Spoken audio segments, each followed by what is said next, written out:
नमस्ते बच्चों, मैं हूं अर्जुन प्रताप सिंह राणा और मैं आप सभी का स्वागत करता हूं। आज की कक्षा हिंदी लोक भारती 10वीं के लिए है और कविता का नाम है हम उस धरती की संतति हैं। इसके रचनाकार हैं उमाकांत मालवीय। बच्चों, आगे बढ़ने से पहले अनुदेशों का पालन कीजिए ताकि किसी तरह की कोई परेशानी आपको ना हो और आप सभी चीज़ों को अच्छी तरह से समझ सकें। उमाकांत मालवीय द्वारा लिखी गई कविता कव्वाली है बच्चों, लेकिन पहले मैं उमाकांत मालवीय जी के बारे में आपको जानकारी दे दूं, इनका परिचय। इनका जन्म 1931 मुंबई महाराष्ट्र में हुआ था और इनका निधन 1882 में इलाहाबाद उत्तर प्रदेश में हुआ। भावों की तीव्रता और जन सरोकार मतलब इमोशंस और जन सरोकार यानी जनता से संबंधित चीज़ों के रेखांकित करने वाले रचनाकारों में उमाकांत मालवीय का स्थान अग्रणी है। हिंदी साहित्य में आपको नवगीत का भागीरथ कहा जाता है, यानी नवगीत परंपरा की शुरुआत, गीत परंपरा और नवगीत परंपरा की शुरुआत उमाकांत मालवीय जी ने की, ऐसा कहा जाता है। आपने कविता के अतिरिक्त खंडकाव्य, निबंध तथा बाल उपयोगी पुस्तकें यानी बच्चों के लिए भी जो बच्चों के उपयोग में आए ऐसी पुस्तकें लिखी हैं। आगे बढ़ते बच्चों, पद संबंधी जानकारी पहले आपको दे दूं। यहाँ पर ये कव्वाली है बच्चों, जो कविता हम पढ़ने जा रहे हैं असल में कविता नहीं कव्वाली है। कव्वाली एक लोकप्रिय काव्य विधा है, 700 वर्ष पुरानी। ओके, इसमें दो दल यानी दो टीम होती है जो अपनी अपनी तारीफों तथा किसी विषय पर अपनी राय को रोचक और तार्किक लॉजिकल ढंग से नोक झोंक के रूप में प्रस्तुत करते हैं। आपने कव्वाली सुनी होगी बच्चों, आप यूट्यूब वीडियो पे भी जाएंगे, फिल्मों में आपने कव्वाली देखी होगी, तो उसमें ऐसे ही होता है। अच्छे कव्वाली गायकों को लोग रात रात भर सुनते हैं।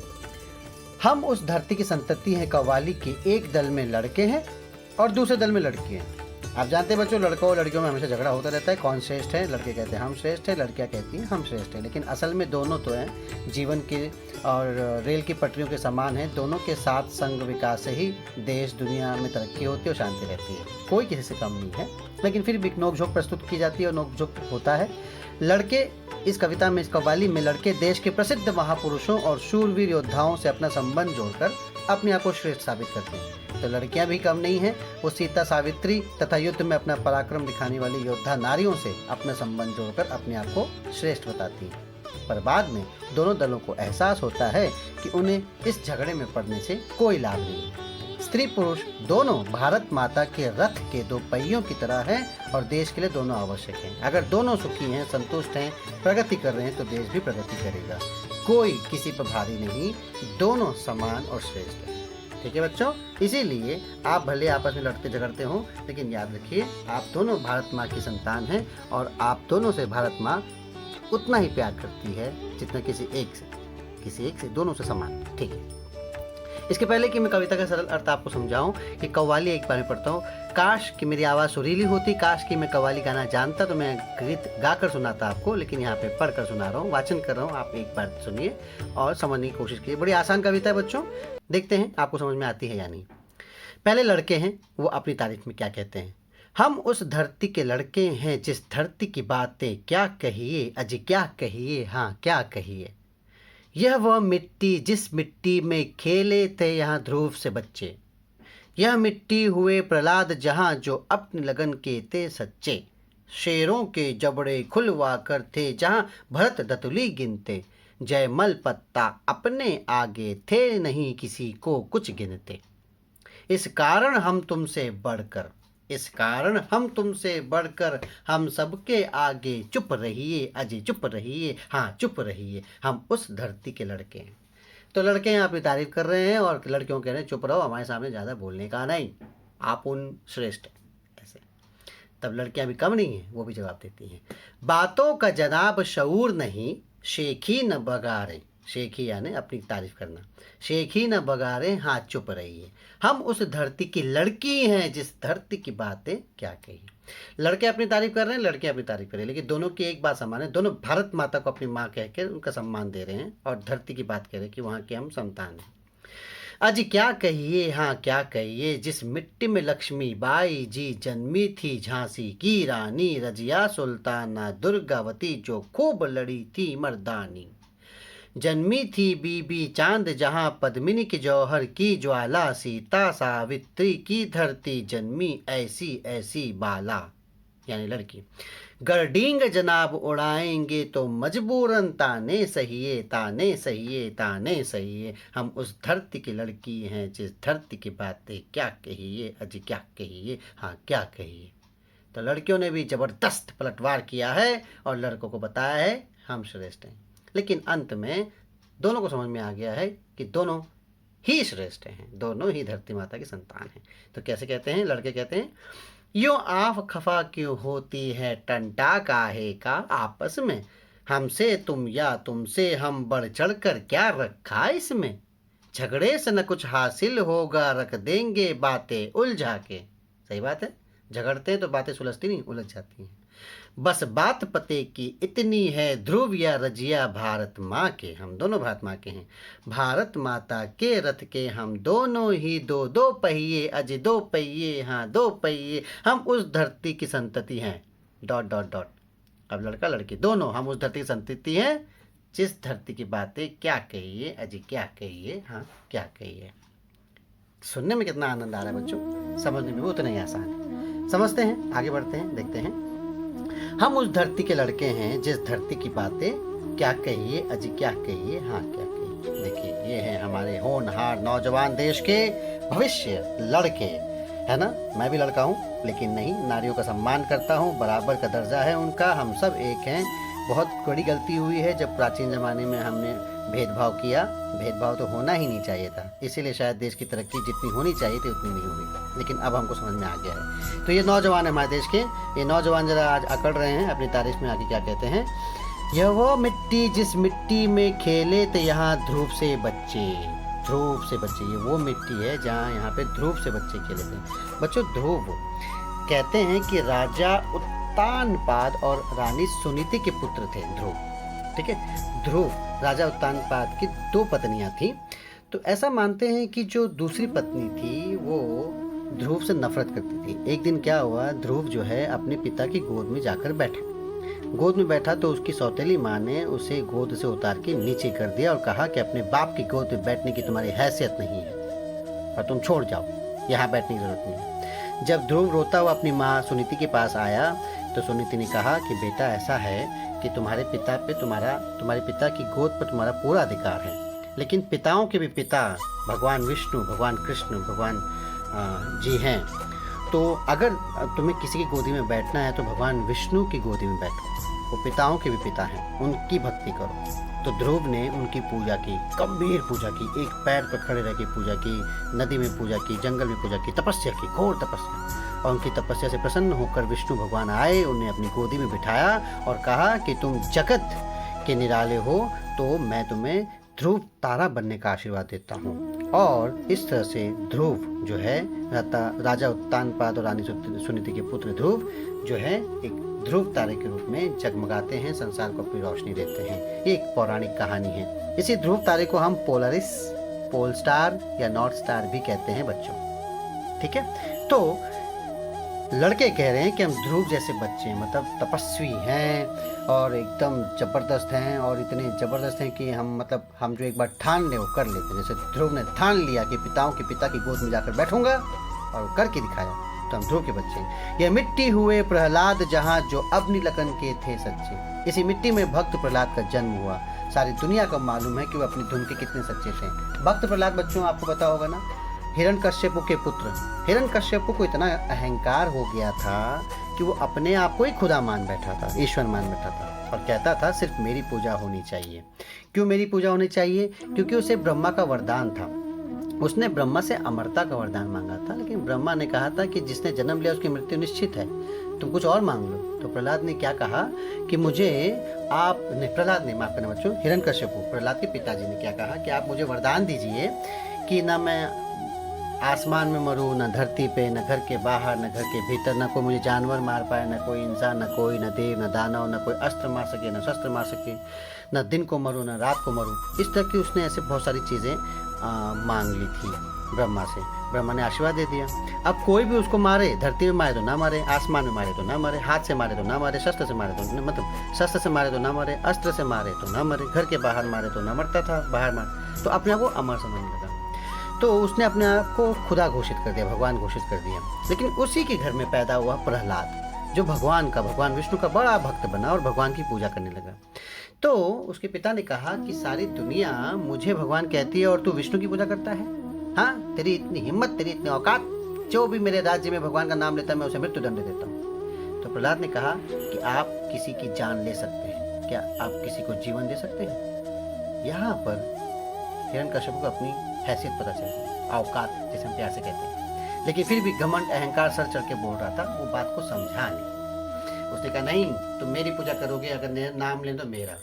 और फिर हिरण्यकश्यप ने तरीके से अपने पुत्र प्रहलाद को मारने की कोशिश की, उसके प्राण लेने की कोशिश की, लेकिन कमाल की बात है भगवान का सच्चा भक्त प्रहलाद हर बार बचता गया और अंत में उस भक्त प्रहलाद की रक्षा करने के लिए खुद भगवान विष्णु ने नरसिंह अवतार लिया, नरसिंह अवतार लेकर उनका वध किया।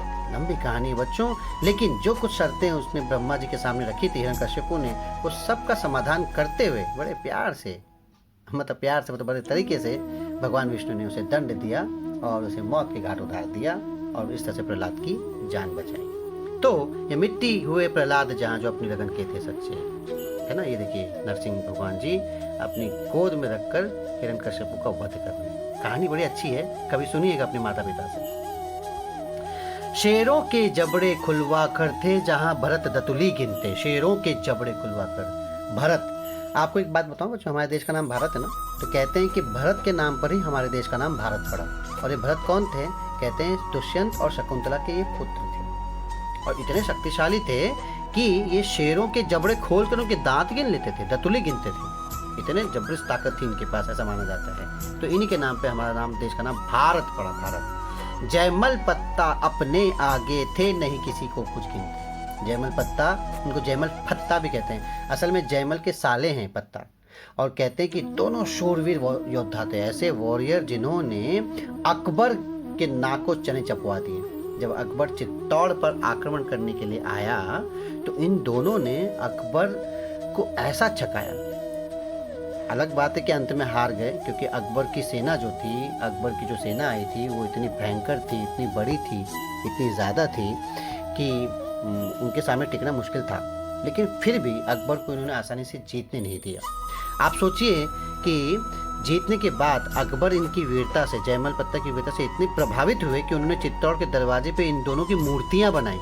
आप यकीन करेंगे, अकबर भी दुश्मन, सच्चे दुश्मन और सही योद्धा का सम्मान करते थे। भले जीत गए, लेकिन जीतने के बाद उन्होंने, कहते हैं कि उन दोनों की मूर्तियां बनाई ऐसे उन दरवाजे पर। तो हम ऐसे हैं, हम शेरों के जबड़े खुलवाते हैं, हम ध्रुव जैसे हैं, प्रहलाद जैसे, जयमल पत्ता जैसे शक्तिशाली हैं, हम इतने पावरफुल हैं, हम लड़के हैं। इस कारण हम तुमसे बढ़कर, इसलिए हम तुमसे बढ़कर हम सबके आगे चुप रहिए, अरे चुप रहिए, हाँ चुप रहिए, हम उस धरती के लड़के हैं। तो लड़के जो है अपनी तारीफ में क्या कह रहे हैं कि हम लड़के हैं, हमारे सामने लड़कियां, तुम कुछ मत बोलो, देखो हमने ऐसा किया, हमने वैसा किया। अब लड़कियां भी कम नहीं है, लड़कियों ने भी जवाब दिया, ये रही आपकी लड़कियां, देश की लड़कियां, देखिए बराबर, लड़कों से कम नहीं।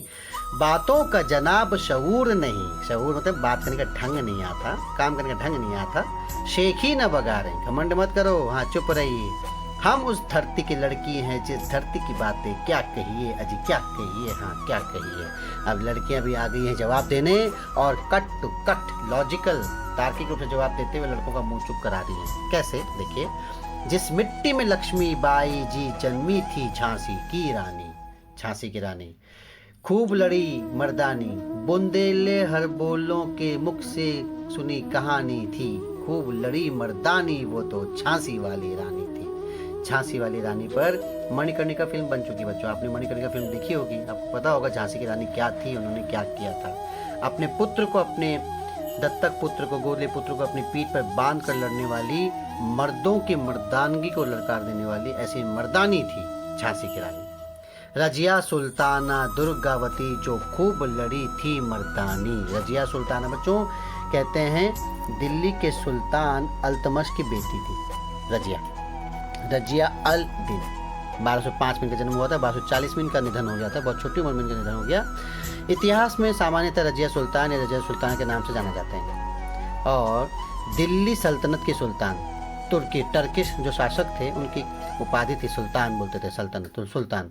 तो 1236 से लेकर 1240 तक इन्होंने सुल्तान दिल्ली की सल्तनत पर शासन किया। रजिया ने पर्दा प्रथा त्याग कर पुरुषों की तरह खुले मुंह राज दरबार में जाती थी। यह अल्तमश यानी इल्तुमिश की पुत्री थी। तुर्की मूल यानी टर्किश मूल की रजिया को अन्य मुस्लिम राजकुमारियों की तरह सेना का नेतृत्व तथा प्रशासन के कार्यों में अभ्यास कराया गया ताकि जरूरत पड़ने पर उनका इस्तेमाल किया जा सके। कहते हैं रजिया सुल्ताना मुस्लिम एवं तुर्की इतिहास की पहली महिला एडमिनिस्ट्रेटर यानी शासक थी, यानी इतनी पावरफुल। और उसके अलावा दुर्गावती भारत की वीरांगना, इनका जन्म प्रसिद्ध चंदेल राजा कीरत राय के परिवार में हुआ और गोंडवाना राज्य की ये रानी थी, तो दुर्गावती। सो ये है रजिया सुल्ताना दुर्गावती जो खूब लड़ी मर्दानी। लक्ष्मीबाई झांसी की रानी और रजिया सुल्ताना दुर्गावती। बच्चों कई बार लक्ष्मीबाई और झांसी रानी लोग अलग मान लेते हैं, बच्चे छोटे छोटे बच्चे परीक्षा में गलती कर देते हैं। झांसी की रानी लक्ष्मीबाई एक ही है। आगे, जन्मी थी बीबी चांद जहां पद्मिनी के जौहर की ज्वाला। बीबी चांद, चांद बीबी कहते हैं, अहमदनगर राज परिवार की कुड़ी स्त्री थी।